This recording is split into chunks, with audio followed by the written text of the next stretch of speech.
As soon as the medieval expedition got lost, explorers sought shelter. The realization does not arrive like a thunderclap. It creeps in slowly, building with each landmark that fails to appear, each familiar coastal feature that remains hidden behind curtains of ice fog and snow. You stand in the endless white expanse, your breath crystallizing before your eyes into tiny diamonds of frozen air, and the truth settles into your bones with the same cold certainty as the winter itself. The year is 1362, and you are 12 days north of Bergen, part of a merchant expedition charting new routes to distant Norse settlements. The coastal mountains that should guide you eastward have vanished. The sun, weak and pale even at midday, offers direction but no comfort. You are lost in a landscape that shows no mercy to the unprepared. Your name is William, and you carry the title of navigator, though that word tastes hollow now as you scan the horizon for any feature that might anchor your position. The 11 men who look to you for guidance stand in a loose cluster, their faces already showing the pinched pallor that comes when cold penetrates past clothing to settle in the marrow. Their eyes ask questions, their wind-chapped lips do not voice. How far off course have we wandered? How many days until we find our bearings? Will we survive? You do not have answers to give them, not yet. But you have experience, knowledge gathered through years of northern travel, and you have determination. These will have to be enough. The wind carries ice crystals that sting any exposed skin like tiny needles. You adjust your wool hood, pulling it lower over your forehead, feeling the wolverine fur trim press against your cheeks. This fur, traded from a Norse hunter in Trondheim months ago, does not accumulate frost from breath the way other furs do.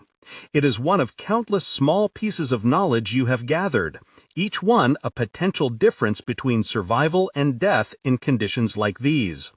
The fur cost you 3 days' wages, but now, standing in this frozen waste, it feels priceless. The landscape offers nothing. White snow covers everything to the horizon in all directions. No trees break the monotony, for you have traveled beyond the tree line into regions where only the hardiest lichens and mosses survive, and those only in summer. The sky above is a pale gray blue, clear of storm clouds for the moment, but you read the air itself and know this clarity will not last. The temperature is dropping as afternoon progresses toward evening.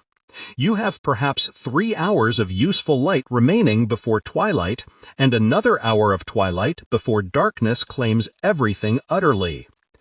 "We need shelter," you say quietly to Thomas, the expedition's leader. Your voice remains deliberately calm because panic, you know, spreads faster than cold in situations like this. Thomas is a merchant from York, a man of perhaps 45 winters, his face weathered by decades of northern trade routes. He has seen difficult conditions before. He does not frighten easily. Thomas looks at you with eyes that reveal nothing, but you see him processing, calculating. "How far off course?" he asks. 20 miles at minimum, you answer honestly, perhaps as many as 40. The storm that passed yesterday obscured landmarks. I cannot fix our position with certainty. Thomas nods slowly, his breath forming clouds that drift away on the wind. Supplies? Food for 8 days if we ration carefully. Firewood for perhaps 5 days of small fires. Water is available from snow, though melting it costs time and fuel. Then we do not wait for rescue, Thomas decides. We build shelter for tonight. Tomorrow we navigate by sun and stars, moving east until we find the coast. One night at a time, one day at a time. You feel relief at his decisiveness. In crisis, leadership matters as much as supplies or skills. Thomas understands this. He has kept trading expeditions together through storms at sea, through winter isolation in remote ports, through the countless small disasters that accompany northern commerce. He will keep this expedition together now. You turn to face the gathered men. They stand close together, instinctively sharing body heat even while still moving. This instinct will serve them well in the hours ahead. We build a snow shelter, you tell them, your voice carrying clearly in the cold air. The Norse call it a quinsey. We pile snow high, let it settle and compact, then hollow it out to create an insulated space. The snow itself becomes our walls, trapping air and holding heat. Will there be room for all of us? Asks John, the youngest member of the expedition. He is perhaps 19 years old, a merchant's apprentice from Durham making his first major journey north. His voice carries fear but also determination. Good. Fear acknowledged can be managed. Fear denied becomes panic. We build large, you answer, and we sleep close together, sharing warmth. In conditions like these, personal space is a luxury we cannot afford. A man named Richard steps forward. He is a scholar who joined the expedition to document Northern Territories, filling journals with careful observations and sketches.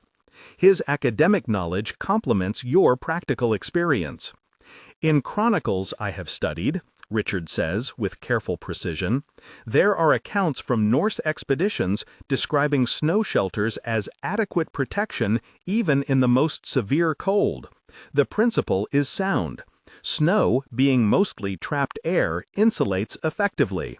Our body heat, contained within the structure, should maintain livable temperatures.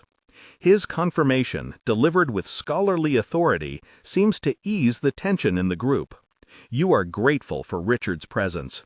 Men facing uncertain survival need both practical guidance and intellectual assurance. Together, you and Richard provide both. We begin immediately, Thomas announces. Every moment of remaining light is precious. But would the light last long enough to complete the shelter? The work begins with practiced efficiency despite the dire circumstances. You divide the men into teams based on their strengths and the tasks that must be accomplished. Some will pile snow for the main shelter. Others will gather what little wood you have and prepare the area for a small fire. Still others will begin the work of rationing supplies and preparing the evening meal. Everyone must contribute. There are no passengers in survival situations. You demonstrate the snow piling technique. Using your hands, your pack, a flat piece of birch bark carried for various purposes, you scoop and heap snow into a growing mound. The work is exhausting. Each scoop of snow feels light at first, but the cumulative effect of hundreds of scoops quickly drains strength. And the cold makes everything harder. Your fingers grow numb even inside thick wool mittens. Your shoulders ache. Your breath comes in short gasps that freeze into ice crystals on your beard. But you continue working, setting the pace, showing by example that the task, though difficult, is achievable. The other men follow your lead. You establish a rotation system almost immediately. 10 minutes of intense labor, scooping and piling snow, followed by 5 minutes of rest near the small fire that Peter, a trader from London, has managed to coax to life using the expedition's precious store of dry wood and a bow drill kit. The fire is tiny, barely larger than a cooking flame, but its presence provides more than physical warmth. It gives the men a focal point, a place to gather and rest, a symbol that civilization and comfort still exist even in this frozen waste. You see men holding their hands toward the flames with expressions almost of worship. Fire, in these conditions, is more valuable than gold. As you work, you think about the journey that brought you to this moment. The expedition departed from Bergen 11 days ago, with clear objectives and careful plans. You were to follow the Norwegian coast northward, stopping at known Norse settlements to trade English wool and metalwork for furs, walrus ivory, and dried fish. The route was well established, traveled regularly by other merchants. The maps, while imperfect, were adequate. The supplies were generous. The men were experienced. Everything suggested a routine, if challenging, journey. The first week went well. You traded successfully at 3 settlements, your ship's holds filling with valuable goods. The weather, while cold, remained manageable. Navigation was straightforward, following the coast with mountains visible to the east providing constant reference points. Then came the storm. Not a catastrophic tempest, but a steady, grinding snowstorm that lasted 2 full days. Visibility dropped to perhaps 20 yards. You anchored the ship in what seemed a sheltered cove and waited for the storm to pass, as was proper procedure. When the skies finally cleared, the world had changed. Fresh snow covered everything, obscuring familiar features. Ice had shifted, creating new formations and destroying old landmarks. The mountains, when you could see them, appeared different, their shapes altered by perspective or perhaps by your disoriented state. Thomas made the decision to continue northward, believing the route would clarify within a day or 2 of travel. You supported this decision at the time, trusting experience and reasoning that turning back at the first difficulty was not the trader's way. But the route did not clarify. If anything, it became more confused. The coast seemed to curve in unexpected directions. Landmarks mentioned in sailing directions failed to appear. And gradually, reluctantly, you accepted that the expedition was not merely temporarily disoriented, but genuinely lost. You should have turned back then. Perhaps you still could have retraced your path to known waters. But Thomas, driven by the merchant's eternal optimism that fortune waits just beyond the next headland, chose to continue. And you, unable to provide certainty that turning back would be safer than pressing forward, did not argue forcefully enough. Now here you are, the ship abandoned in a small bay while you attempt to travel overland to find settlements or at least clear navigational references, and instead finding only endless snow and the approaching night. The snow pile grows slowly but steadily. After an hour of work, rotating men through digging and resting shifts, it stands perhaps 5 feet tall and 10 feet across. Not large enough yet. You need at least 8 feet of height to allow proper headroom inside once the hollow is carved out. And you need 12 feet or more of diameter to accommodate 11 men pressed together. The work continues, rotation after rotation, as the weak sun slides lower toward the horizon. A man named Peter works beside you during one rotation.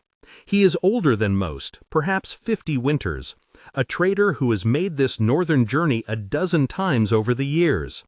He also possesses surprising theological knowledge, having spent several years in a monastery before deciding the secular world called to him more strongly than the spiritual one. Between scoops of snow, between gasping breaths, he shares something he once read in a monastic chronicle. The monks who compiled early accounts of expeditions to these lands, Peter says, his voice muffled by the scarf wrapped around his face, wrote that survival in extreme cold required acceptance rather than resistance. They observed that men who fought against the cold, who refused to accept their circumstances, exhausted themselves through futile struggling. But men who accepted the cold as a reality to be managed rather than an enemy to be defeated, these men survived. You consider his words while scooping another load of snow onto the growing pile. There is profound wisdom in the observation. You have seen men die from exhaustion brought on by panic, by the desperate thrashing that comes from refusing to accept dire circumstances. Calm, methodical action preserves energy and maintains body heat far more effectively than frantic movement. The cold cannot be defeated by anger or willpower. It can only be endured through preparation and adaptation. Acceptance without surrender, you say, condensing the thought. We accept that we are lost, that we face a dangerous night, that survival is not guaranteed. But we do not surrender to these facts. We work within reality to shape outcomes. Peter nods, his eyes crinkling above his frost-covered scarf. Yes, precisely. The monks called it working with creation rather than against it. We use the snow itself as shelter. We use our own body's heat as warmth. We adapt rather than resist. The pile reaches 7 feet in height. The sun touches the horizon properly now, beginning its shallow arc along the world's edge. You have perhaps 70 minutes of useful light remaining, and another 30 minutes of deepening twilight. The snow must be given time to settle and compact, to form bonds between crystals that will make the structure stable enough to hollow out safely. Stop piling, you call out to the working men. Let it settle while we attend to other necessities. The men step back from the mound, their faces showing exhaustion but also satisfaction. They have accomplished something tangible, built something protective. The mound stands like a small hill in the flat landscape, crude but purposeful. While it settles, there are other critical tasks requiring attention. Robert, who serves as the expedition's cook, begins distributing the evening meal. The rations are modest by any standard, more modest still given the day's exertions. Dried cod, hard as wood until softened with water. Dense rye bread, each piece carefully measured to ensure equal distribution. A handful of nuts for each man. It is not enough to satisfy hunger, but it provides the fuel that bodies need to generate heat through the long night ahead. You eat slowly, methodically, chewing each bite thoroughly before swallowing. In extreme cold, eating too quickly can shock the system, diverting blood from extremities to the digestive tract in ways that accelerate frostbite risk. Everything about survival in these conditions requires deliberate, measured action. Haste is an enemy almost as dangerous as the cold itself. As the men eat, Thomas gathers them for what will become a nightly ritual, though none of you know it yet. He speaks with quiet authority, his voice carrying clearly in the cold, still air.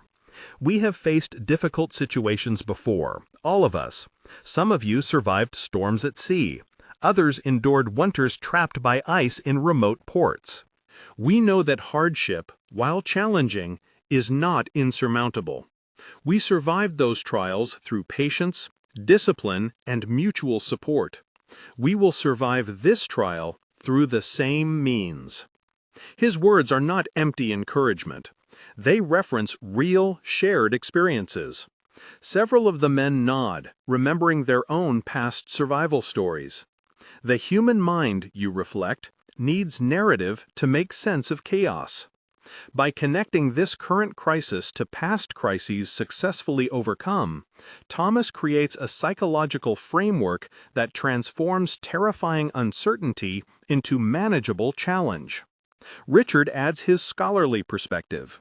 In the Chronicles of Northern Exploration, there are numerous accounts of expeditions facing situations as dire as ours or direr. Many survived through exactly the methods William has taught us today: snow shelters, careful rationing, group cohesion. The knowledge exists because it has worked before. We build upon accumulated wisdom. As twilight deepens, you begin the delicate work of hollowing out the snow pile. The structure has settled sufficiently, the snow compressed by its own weight into something more solid than the loose powder you originally piled. You start with the entrance tunnel, crawling on your belly into the base of the mound, using your mittened hands and a flat piece of wood to scrape away snow. The difference in temperature is immediately noticeable. Inside the snow pile, protected from wind, surrounded by insulating snow, the air feels measurably warmer than outside. Not warm by any comfortable standard, but less brutal, less immediately threatening. The snow blocks wind completely and traps air, creating the insulation that will preserve life through the coming night. You work carefully, methodically, scraping away snow from the inside while others wait outside, ready to pull you out if the structure shows any signs of collapsing. Snow removal from inside requires delicacy. Remove too much too quickly, and the structure becomes unstable. Remove too little, and the interior space remains too small. You aim for a dome-shaped cavity, maintaining walls at least a foot thick in all directions to preserve insulation while creating maximum interior space. The work is claustrophobic. You lie on your belly or crouch in darkness, scraping and pushing snow toward the entrance where hands reach in to pull it out. Snow falls on your face, down your neck, into every gap in your clothing. Your back aches from the awkward positions. Your arms burn with effort. But slowly, steadily, the cavity grows. After 40 minutes of work, pausing twice to crawl out and rest, the space is ready. You emerge backwards through the entrance tunnel, snow covering your clothing and hair, and announce, "It is finished. The shelter will hold us all, though we must arrange ourselves carefully." The structure looks crude from outside, merely a large mound of snow with a dark hole at its base. But it represents hours of labor, accumulated knowledge from generations of northern travelers, and quite possibly the difference between survival and death. You feel satisfaction looking at it, the same satisfaction a cathedral builder might feel seeing his arches stand firm, or a ship's captain watching his vessel weather a storm. You have built what was needed from what was available. That is the essence of survival. "Inside," Thomas orders as the last light fades from the western sky. "Quickly now, before the coldest air settles." But would this crude shelter truly protect them through the long Arctic night ahead? The men crawl through the entrance tunnel one by one, disappearing into the snow mound like animals seeking winter dens. You watch them go, ensuring everyone enters safely before you follow. The tunnel is narrow, forcing each man to push his pack ahead and pull himself forward with his elbows. The constriction is intentional. A low entrance helps trap warm air inside while blocking cold wind from entering. John, the youngest, hesitates at the entrance, his fear briefly overcoming his reason. "It looks like a tomb," he murmurs, more to himself than anyone else. "It is a womb," Peter corrects gently, placing a hand on the young man's shoulder. "A space of protection and warmth. We enter darkness and cold, but we emerge alive into morning light. Trust the design. Trust the others waiting inside." John nods, accepting the reassurance, and crawls through. You follow last, as is proper for one of the leaders. The responsibility of ensuring everyone else is safe before securing your own safety matters in ways both practical and symbolic. The men must know their leaders will not abandon them, will not prioritize personal comfort over group welfare. Inside, the space is cramped beyond anything you have experienced in your years of travel. 11 men pressed into a cavity perhaps 11 feet across at its widest point, the ceiling barely high enough to sit upright at the center. The darkness is absolute. Not the darkness of a moonless night, but true, complete absence of light. You cannot see your hand even when you hold it inches from your face. Sound becomes the primary sense, a symphony of breathing, shifting bodies, quiet coughs, whispered conversations gradually fading into silence. Your eyes struggle to adjust, seeking any photon of light to process, but there is nothing. The darkness is so complete it almost has texture, almost has weight. You feel it pressing against your face like a physical presence.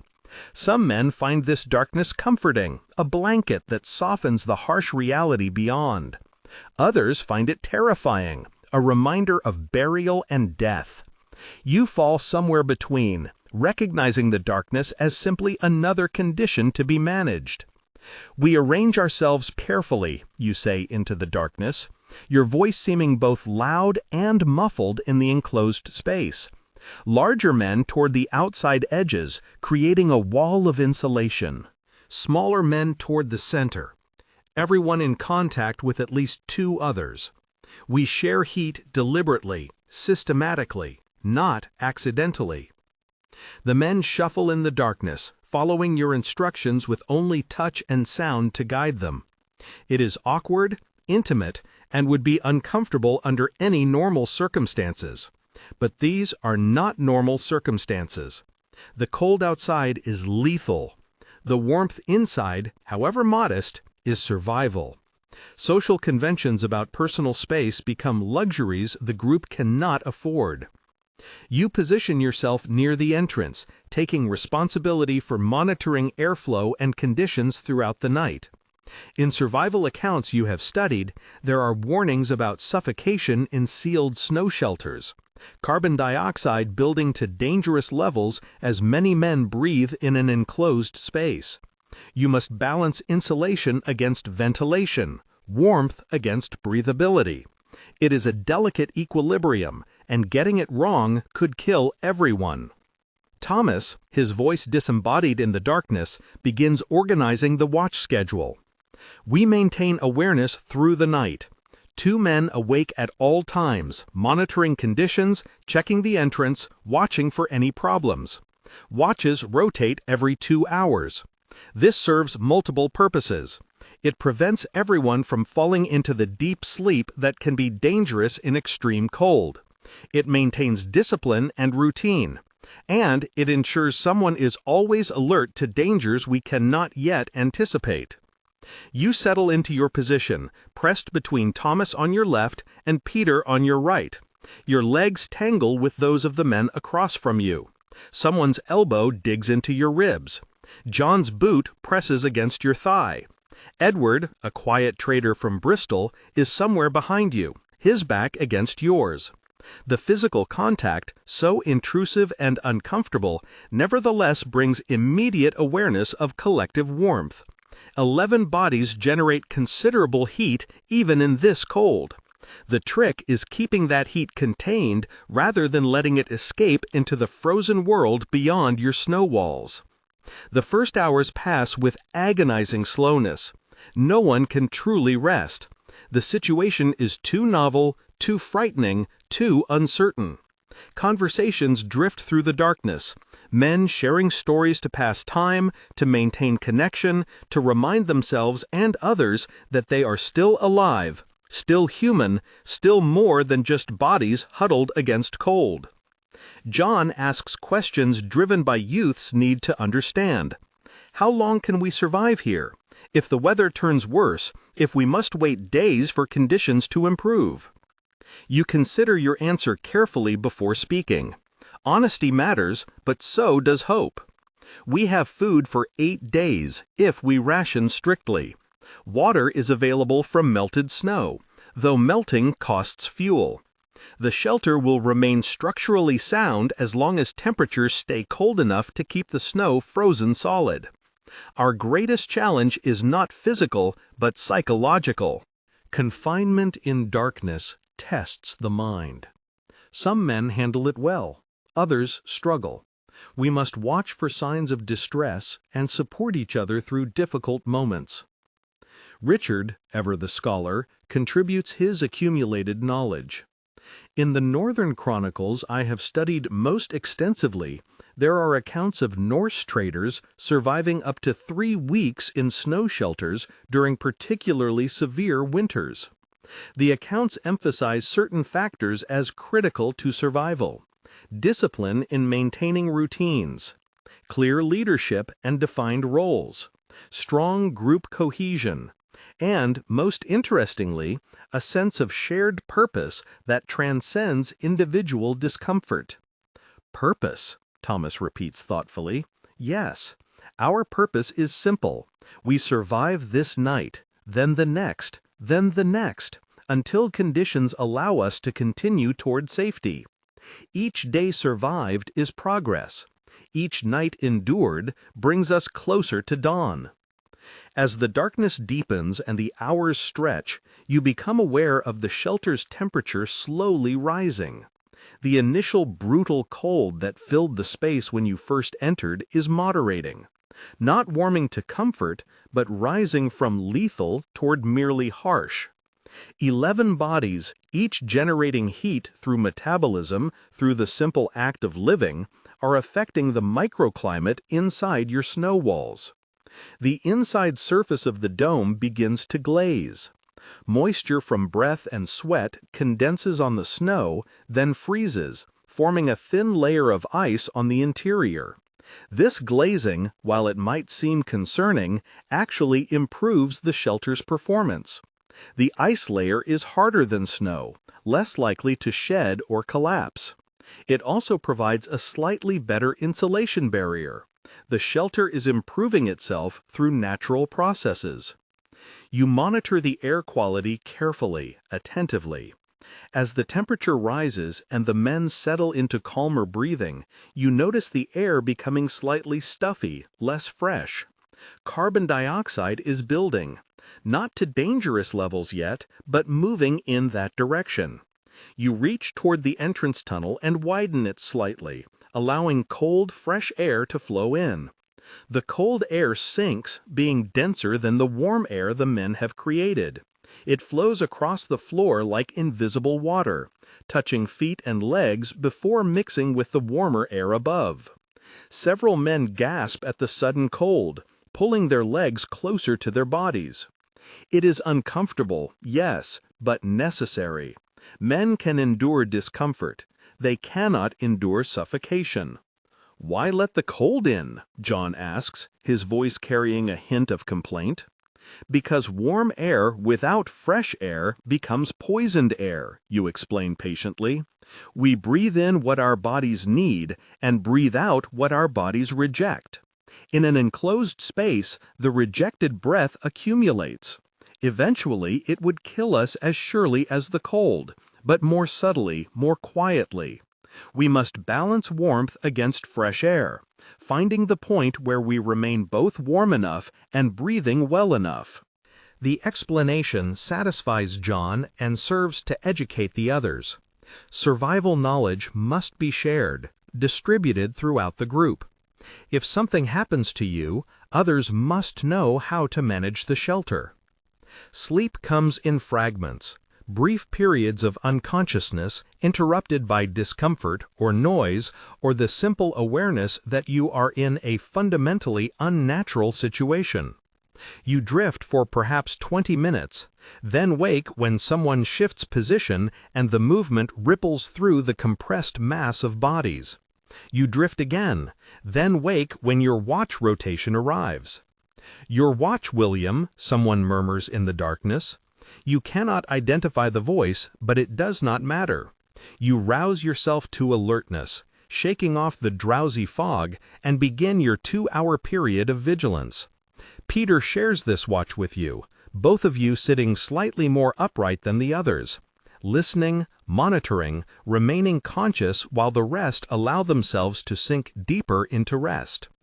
During your watch, you listen to the wind outside. It has strengthened considerably, howling across the frozen landscape with a sound like distant wolves. The sound penetrates the snow walls, muffled but clearly audible. It is the sound of death for any man caught exposed in it. Without the shelter, without this crude pile of snow holding back the wind, exposure to that moving air would kill within hours, perhaps within minutes in the coldest gusts. "We were fortunate," Peter says quietly beside you, his voice barely above a whisper to avoid disturbing the others, "to have time and light to build before the worst cold arrived." "Fortune favors the prepared," you respond, though you know luck played its crucial role. If the storm had continued another day, if darkness had fallen sooner, if the men had panicked instead of working, the outcome would be very different. You would be dead or dying or already dead and freezing into the ice that claims so many northern travelers. Peter shifts position slightly, trying to ease pressure on his hip. The movement causes a small ripple of adjustment through the sleeping men. "I have never been so cold in my life," he admits quietly, "yet I have never been so grateful for other men's presence." Strange how circumstance changes perspective. In normal life, such forced intimacy would be intolerable. Here, it is salvation. The warmth of another body pressed against mine is not an inconvenience, but a gift.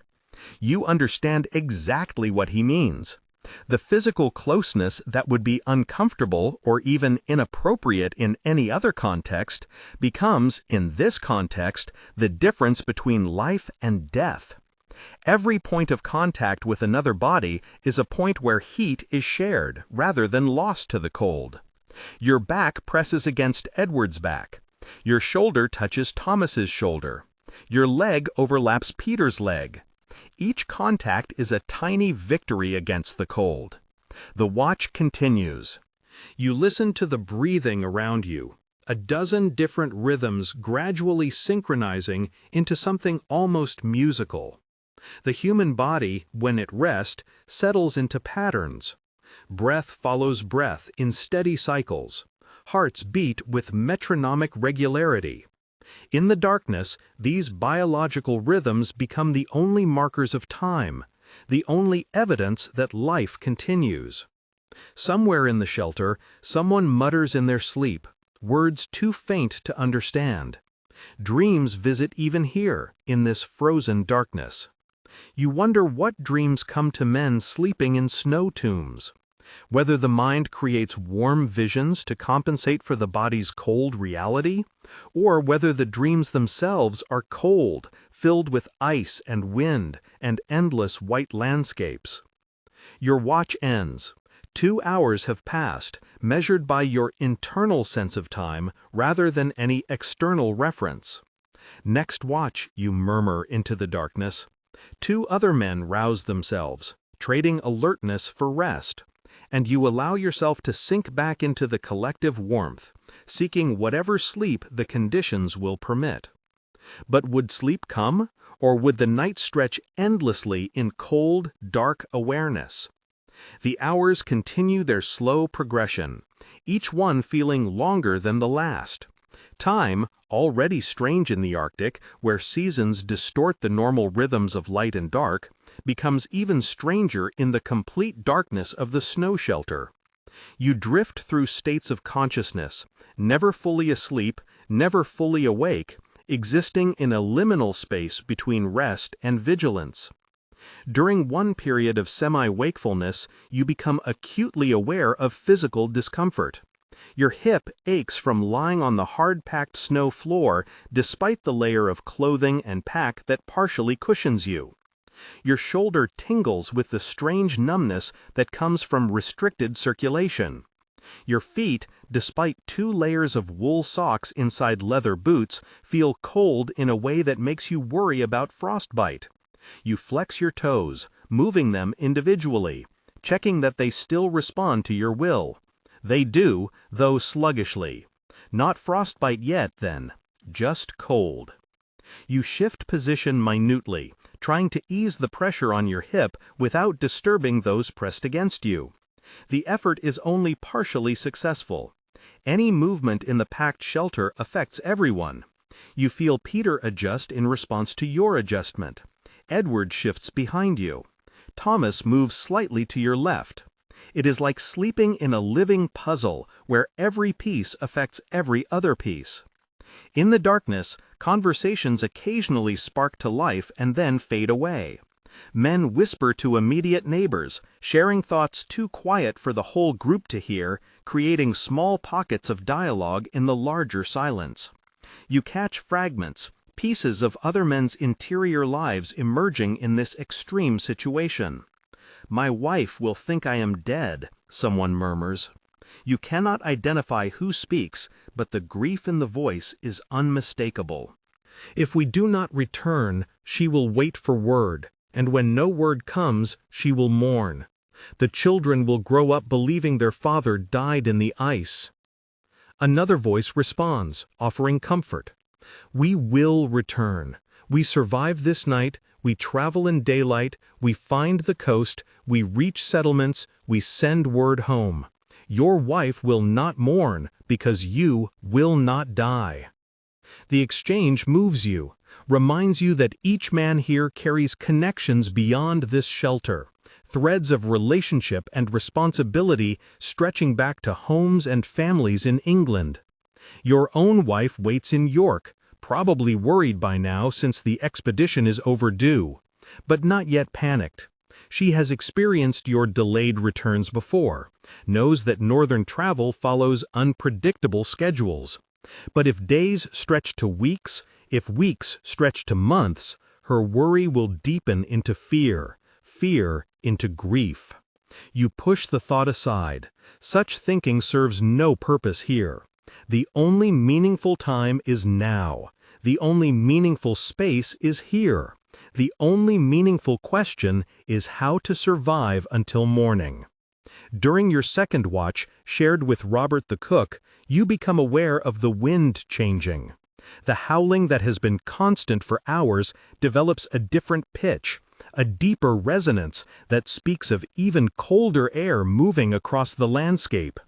The temperature inside the shelter, which had risen slightly, stops rising and begins a subtle decline. Not dramatic, not dangerous yet, but noticeable.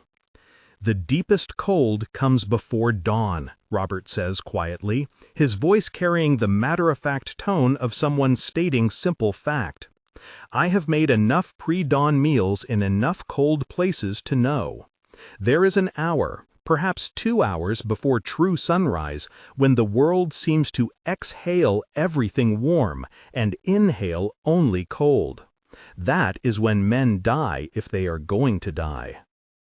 His words are blunt but not intended to frighten. Robert is stating reality, preparing you for what comes. We will be ready, you tell him. We will keep men moving slightly during those hours, flexing muscles, generating heat. We will not let anyone fall into the deep sleep from which some do not wake.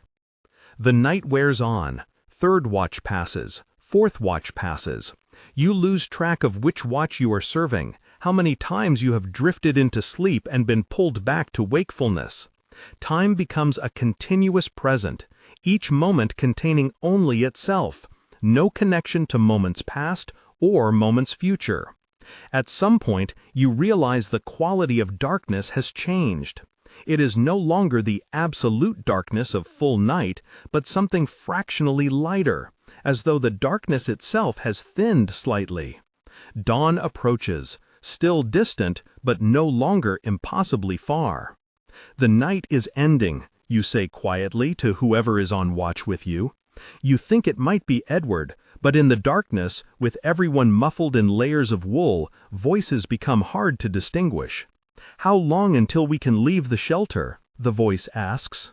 We wait for true light, you answer. The first glow can be deceptive. The coldest air comes even as light returns. We wait until the sun's warmth, however minimal, begins affecting temperature.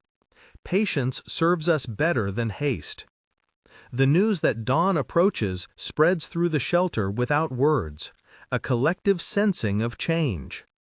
Men begin to stir more actively, preparing mentally and physically for the day ahead. There is no rush to leave, no mad scramble for the entrance. Everyone understands, either through experience or through absorbing your instructions, that patience and careful action preserve life better than urgency. You crawl carefully to the entrance and peer out through the tunnel. The world beyond shows the first hints of pre-dawn light, the sky shifting from black to dark blue to gradually lighter blue. The wind has dropped somewhat, no longer the howling monster of full night, but still cold, still dangerous. Fresh snow has fallen, a thin layer covering the already white landscape. The air has a crystalline quality, each breath painful with cold, but also somehow pure, clean. You back into the shelter and report. Clear weather, light winds, fresh snow, but not deep.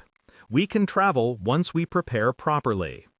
Thomas takes immediate charge, organizing the morning with the same calm decisiveness he showed the evening before. We eat first. We pack everything carefully. We plan our route before we leave the shelter. No rushing. We survived the night through methodical action. We survive the day through the same approach. The men begin the slow process of extracting themselves from the shelter. After so many hours pressed together, bodies have stiffened. Muscles have cooled despite the collective warmth. Everyone moves carefully, testing joints, flexing fingers and toes, assessing their physical state after the ordeal of the night. You emerge into the morning light, crawling through the entrance tunnel and standing slowly in the frozen air. The world is beautiful in its harshness, all white and blue and pale gold where the emerging sun touches distant ice. The beauty carries constant threat, a reminder that nature in these regions offers no mercy to the weak or unprepared. Thomas organizes a small fire using precious wood supplies.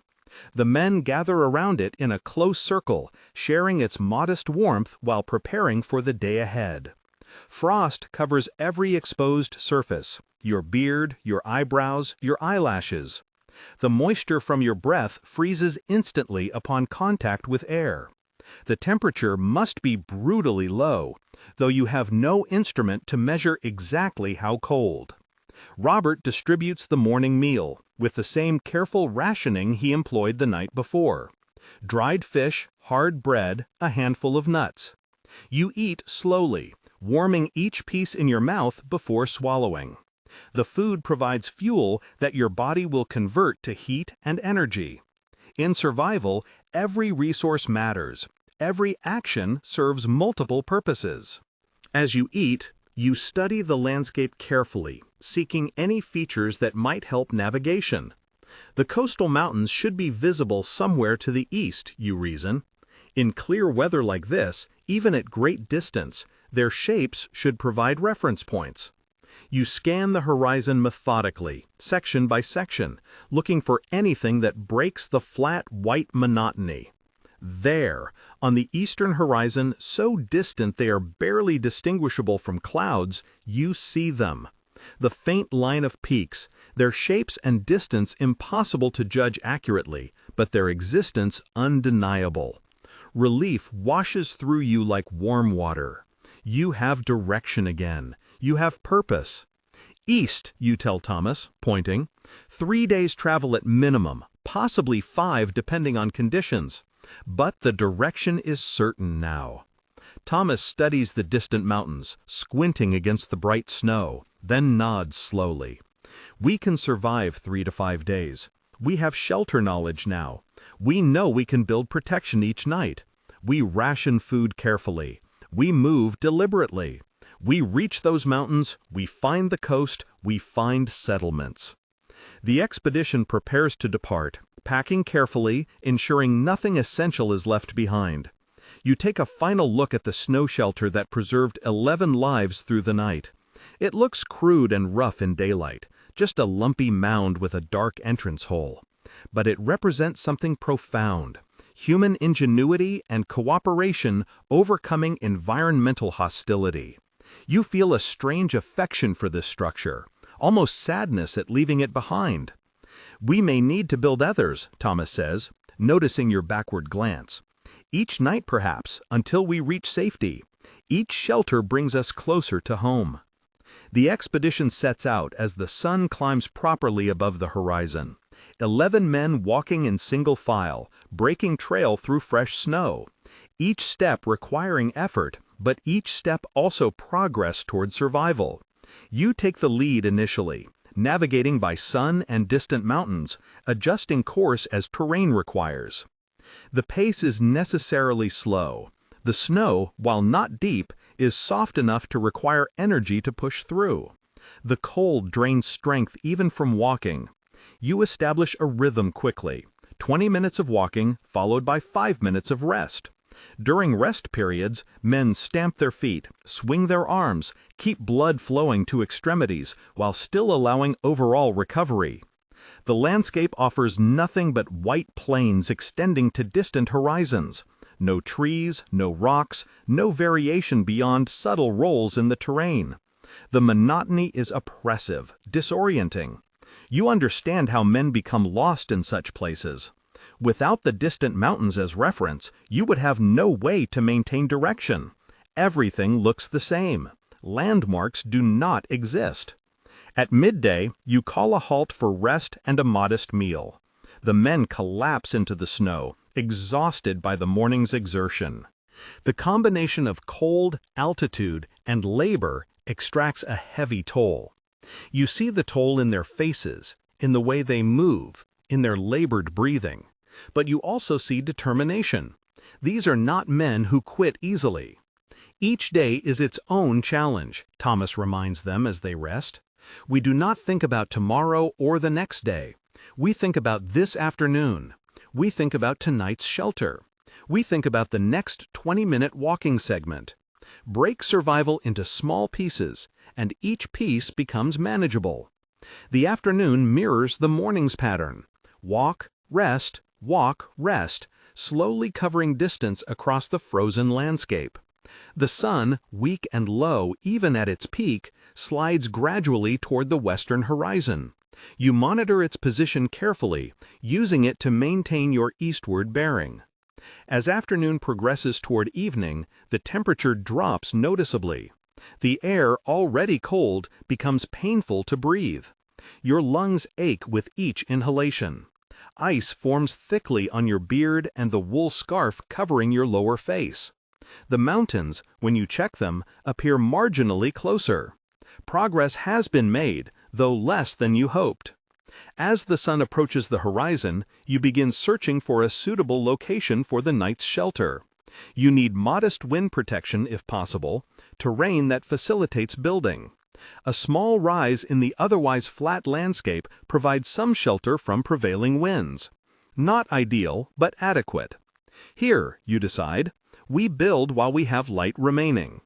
The process goes more smoothly than the first night, everyone understanding their roles from hard experience. The snow pile rises more quickly. The techniques are more refined. Men work more efficiently, wasting less energy on unnecessary effort. Within 2 hours, the shelter is complete, actually slightly larger and better shaped than the first. The second night passes more easily than the first in some ways, harder in others. Men settle more quickly into position, having learned the previous night how to arrange themselves for maximum warmth and minimum discomfort. Sleep comes more readily to exhausted bodies. But the accumulated fatigue, the second night of cold and darkness and confinement, weighs on everyone. Psychological resilience, you realize, is finite. It can be renewed, but renewal requires rest and security that your situation does not provide. The watch rotations continue. You serve your hours of alertness, monitoring the shelter, checking ventilation, listening to the wind outside. The night is, if anything, colder than the first. The wind stronger, the darkness somehow deeper. But the shelter holds. The men, pressed together, generate warmth. Morning eventually comes, as it always does, though the wait feels longer. Third day. The routine establishes itself. Wake, eat sparingly, break camp, walk east toward distant mountains that grow fractionally closer with each hour of travel. Rest periods. Minimal midday meal. More walking. Search for shelter location. Build shelter. Eat evening meal. Enter shelter. Endure night. Survive until dawn. But would their strength last long enough to reach those distant peaks? Fourth day follows third. The physical toll accumulates. Men move more slowly, tire more quickly, require longer rest periods. Food supplies diminish. Wood for fires dwindles. The cold remains constant, relentless, patient. It does not tire as humans tire. It does not weaken. It simply waits for human strength to fail. During the fourth day's afternoon, you notice John stumbling frequently, his movements uncoordinated. You call a halt and examine him. His eyes, when he looks at you, seem unfocused. His speech is slightly slurred. These are signs of hypothermia, the body's core temperature dropping to dangerous levels. John stays in the middle of the line, you instruct Thomas. Men on either side support him, share warmth directly. We watch him closely. If his condition worsens, we halt immediately and build emergency shelter. The situation frightens you more than you allow to show. If one man begins failing, others may follow. The group's survival depends on everyone maintaining sufficient strength to walk, to work, to help build shelter. One collapse could trigger more, could doom the expedition. But John, supported by Peter and Edward, manages to continue. His youth works in his favor, his body's reserves deeper than those of older men. By evening, when you halt to build the fourth night's shelter, he seems marginally improved, responding more coherently to questions, moving with slightly better coordination. The fourth night is the hardest yet. Everyone is exhausted beyond normal fatigue, existing in a state of depletion where each action requires conscious willpower. The watch rotations become struggles to stay awake. Men drift into sleep during their designated alert periods and must be shaken awake by their partners. The shelter's atmosphere grows heavier, the breathing labored, the collective energy depleted. You spend much of the fourth night awake, too worried to sleep, monitoring John and others for signs of deteriorating condition. The darkness feels oppressive, weighing on your chest like physical mass. You understand how men lose hope in situations like this, how the grinding difficulty of survival erodes the will to continue. But morning comes, fifth day dawns, and with the dawn comes something that renews hope more effectively than any speech or encouragement. Smoke. Thin and distant, rising from beyond a low ridge perhaps 2 hours' walk ahead. Smoke means fire. Fire means people. People mean settlement. Settlement means safety. The effect on the group is immediate and dramatic. Men who could barely stand suddenly find renewed energy. The pace, which had slowed to barely more than a crawl, quickens to something approaching normal walking speed. Conversations, which had faded to silence, resume with animation. The smoke ahead is a beacon, a promise, a tangible goal that makes continued effort meaningful. Steady, Thomas cautions, even as he too shows renewed energy. We do not exhaust ourselves racing toward safety and collapse before reaching it. Steady pace. We will arrive. Patience. The 2-hour estimate proves optimistic. The ridge is farther than it appeared, the settlement beyond it farther still. But by early afternoon, you crest the ridge and see it clearly. A small cluster of buildings, perhaps 8 structures, huddled in a protected valley. Smoke rises from several chimneys. Paths are cleared between buildings. Sleds and equipment visible in yards indicate active occupation. It is a Norse settlement, you realize, one of the small outposts that dot these northern regions, populated by hunters, traders, and families hardy enough to call this harsh land home. As you approach, people emerge from the buildings, surprise evident even at a distance. 11 travelers appearing from the frozen wilderness is unusual enough to draw attention. You raise an arm in greeting, a universal gesture of peaceful intention. The settlement's leader, a gray-bearded man who introduces himself as Magnus, greets you with a mixture of wariness and concern. He speaks Norse, which your expedition's translator, a man named Harald, who you had almost forgotten could serve this function, helps navigate. Once communication is established, Magnus's expression shifts from wariness to something closer to respect. "You traveled how far through the ice?" Magnus asks through Harald's translation. "5 days, building snow shelters each night, and you lost no one?" "We lost no one," Thomas confirms. "We worked together. We shared knowledge. We refused to surrender to despair." Magnus shakes his head slowly, his weathered face showing genuine admiration. Many expeditions have attempted less and failed entirely. The ice takes most who challenge it unprepared. You were either very skilled or very fortunate. Both, you answer honestly. We had knowledge, we had experience, but we also had luck. If the weather had been worse, if we had been farther from help, if men had panicked or fought, the outcome would be different. In the warmth of Magnus's hall, a substantial building with a proper hearth and thick walls, the expedition gathers for the first time in conditions approaching comfort. The transition from extreme cold to relative warmth is almost overwhelming. Your fingers and toes tingle painfully as circulation returns. Your face burns as frozen flesh thaws.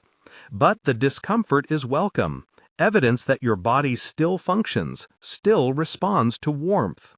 Food appears, proper hot food, stew with actual meat and vegetables, bread that is soft rather than rock-hard, warm ale that spreads heat through your chest. You eat slowly at first, your stomach having shrunk from days of minimal rations, but the food tastes better than anything you remember ever eating. Survival makes every sensation more intense, every pleasure more precious. As the evening progresses and the men recover their strength, Richard produces his journals and begins making detailed notes of everything the expedition experienced. His scholar's instinct to document, to preserve knowledge, reasserts itself now that survival is assured. You sit with him, helping recall details, ensuring accuracy in descriptions of shelter construction techniques and survival procedures. This knowledge must be preserved and shared, Richard insists, his pen moving rapidly across the pages. Other expeditions will face similar situations. Our experience, our techniques, our mistakes and successes, all of it could save lives in the future. Thomas, sitting nearby with Magnus, discusses the expedition's situation. "We must send word home," Thomas says through Harold's translation. "Our families believe we are simply delayed. But as days pass without word, they will fear the worst. We must get messages to Bergen, to York, to the families of each man here." Magnus nods understanding. A trading ship is due within 2 weeks, weather permitting. It travels to Bergen regularly. Messages can be sent with that ship. And I can provide guides to lead your expedition back to coastal waters, to familiar routes. You need not travel blind again. Relief washes through you at this news. The return journey will be safer, faster, guided by men who know these lands intimately. The ordeal, while not yet over, has passed its most dangerous phase. You survived. All 11 of you survived. That fact, simple and profound, settles into your awareness with weight that brings tears to your eyes. That night, sleeping in Magnus's hall on proper sleeping benches, with proper blankets and an actual roof overhead, you find yourself missing the crude intimacy of the snow shelter. The comfort here is greater, yes, but something was present in those nights pressed together in darkness that is absent in this warm hall. A sense of absolute mutual dependence, of survival achieved through collective effort, of barriers between individuals dissolved by shared need. You realize you will carry those nights with you forever, that they changed something fundamental in how you understand human connection and resilience. The days at Magnus's settlement pass in recovery and preparation. Frostbitten fingers and toes receive treatment, a mixture of gentle warming and herbal poultices that Magnus's wife, Helga, applies with expert care. She has treated frostbite many times living in this climate, and her ministrations are both skilled and kind. Several men lose parts of fingers or toes to frostbite despite treatment, the tissue too damaged to save. But compared to what might have been, these losses are minor. Everyone survives with their lives and most of their digits. It could have been so much worse. John, who struggled most during the journey, recovers well under Helga's care. His youth serves him, his body's healing capacity greater than older men's. By the 3rd day of rest, he is up and moving normally, embarrassed by the worry he caused, but grateful for the support he received. I would have died, he tells you privately. Without everyone helping, sharing warmth, supporting my weight when I could barely walk, I would have died. I owe my life to this expedition, to these men. We all owe our lives to each other, you respond. That is the lesson. Alone, any of us might have failed. Together, we all survived. On the fourth day of rest, Magnus provides the expedition with detailed route information for the return journey. He draws maps, marks landmarks, explains tides and ice conditions along the coast. Two of his men, experienced guides named Eric and Olaf, agree to accompany the expedition back to familiar waters, ensuring you do not become lost again. Before departing, you perform one final task. Working with Richard and Magnus, you create a detailed written account of the snow shelter construction technique, complete with measurements and specific instructions. The document is copied twice.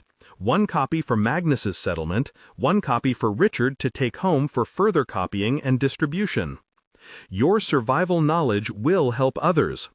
The 5 days lost in the ice, the 5 nights in snow shelters will serve purpose beyond your own survival.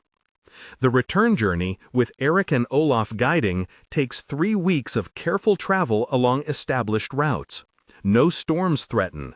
No navigational errors occur. You recognize the landscape as you travel, seeing familiar features that confirm you are on known paths. The journey is almost anticlimactic after the intensity of being lost, but you welcome the lack of drama. Safe travel is its own reward, its own kind of blessing. When you finally reach Bergen, the expedition's original departure point, word of your survival has somehow preceded you. Families wait at the harbor, and when they see the expedition arriving intact, all 11 men accounted for, there is crying and embracing and relief so profound it is almost painful to witness. Your own wife, having traveled from York when she learned of the expedition's overdue status, weeps against your chest, her tears soaking into your wool tunic while you hold her and promise never to frighten her this way again. In the months following your return, the story of the expedition spreads throughout merchant networks and trading communities. Richard publishes his account, detailed and scholarly, in a formal treatise on northern survival techniques. Thomas tells the story in merchant halls, emphasizing leadership lessons and group cohesion. Individual men share their personal versions, each highlighting different aspects of the experience.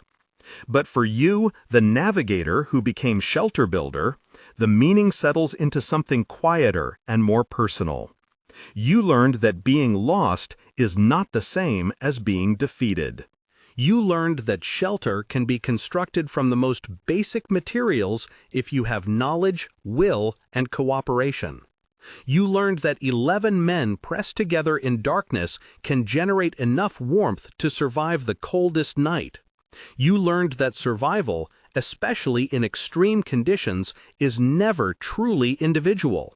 It is collective, it is shared, it is achieved through mutual support and refusal to abandon each other, even when abandonment might seem easier than continuing. These lessons stay with you through the remainder of your life. You make subsequent expeditions north, but never again stray so far from known routes. Never again allow merchant optimism to override navigational caution. You become, over time, an advisor to young expeditions, teaching them what you learned during those 5 days lost in the ice. Years later, comfortable in your retirement in York, you receive a letter from John, the youngest member of that expedition. He has become a merchant himself, trading in northern routes, following in the footsteps of the men who saved his life. In the letter, he thanks you again for what you taught him during those days. But he also shares something that moves you deeply. He writes, "I have led 3 expeditions north in the past 5 years. On each journey, I have encountered situations that required the knowledge gained during our time lost together. On my second expedition, we built a snow shelter using your techniques, and it saved 6 lives during an unexpected storm. I teach every expedition member what you taught me. Survival is collective, shelter can be built from snow, and panic is more dangerous than cold. Your lessons continue saving lives. The 5 days we were lost created knowledge that multiplies with each retelling, each application. We were not lost in vain. The letter brings tears to your eyes, confirmation that hardship transformed into wisdom can ripple forward through time, helping people you will never meet survive situations you will never witness. The medieval expedition got lost, yes, but in getting lost, in seeking shelter, in surviving together, you created something that transcends individual experience and becomes part of humanity's accumulated knowledge of how to endure. As you sit in your comfortable York home, fire crackling in a proper hearth, your wife knitting nearby, grandchildren playing in the next room, you remember those 5 nights pressed together in darkness. 11 men sharing breath and warmth and determination. You remember the cold that tried to kill you and the snow that saved you. You remember fear transformed into action, despair transformed into hope, individuals transformed into a unit greater than its parts. And you understand, with the clarity that comes from years of reflection, that those 5 days taught you more about human nature and resilience than all your other experiences combined. They taught you that people are simultaneously fragile and strong, that cooperation is not optional but essential for survival in hostile environments, that knowledge passed between generations is as valuable as any trade goods, and that shelter, whether built from snow or from human connection, is what allows life to persist in places that seem designed to extinguish it. The snow shelters you built are long since melted, returned to the environment from which they were formed. But the shelter of knowledge, of shared experience, of lessons learned and passed forward, this shelter remains. It protects people you will never meet, in times you will not see, facing challenges you cannot imagine. And that knowledge brings warmth that no fire can match, satisfaction that no commercial success can provide. You survived. All 11 of you survived. And in surviving, you created something permanent from temporary materials, built something lasting from snow and breath and human will. The medieval expedition got lost. Explorers sought shelter, and in seeking shelter found something far more valuable than the trading routes they originally pursued. They found proof of human resilience, evidence of collective strength, and knowledge that would save lives for generations to come. That is the story. That is the truth. That is what you carry forward from the ice into warmth, from darkness into light, from fear into understanding. And it is enough. It is more than enough. It is everything. If you enjoyed this story of survival, cooperation, and human resilience in extreme conditions, please subscribe to our channel for more stories of historical exploration and endurance. Hit the notification bell to be alerted when we share our next tale of courage, adaptation, and the quiet strength that carries people through their darkest moments. Thank you for listening, and may you always find shelter when you need it most, whether that shelter is built from snow or from the warmth of human connection.